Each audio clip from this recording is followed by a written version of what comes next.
মাটিতে কোনো বীজ নেই, অথচ এক রাতেই বিশাল খেজুর গাছ, তাও আবার সেই খেজুরে কোনো আটি নেই। অসম্ভব মনে হচ্ছে?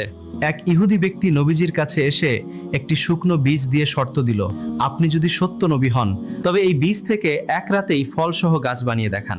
নবীজি সাল্লাল্লাহু আলাইহি ওয়াসাল্লাম মুচকি হেসে নিজের হাতে সেটি মাটিতে পুঁতলেন। ইহুদিটি ভাবল, গাছ হয়ে গেলে তো তাকে ঈমান আনতে হবে। সে রাতের আধারে মাটি খুঁড়ে সেই বীজটি বের করে দূরে ফেলে দিল। কিন্তু পরদিন সকালে সেখানে গিয়ে তার চোখ কপালে উঠল।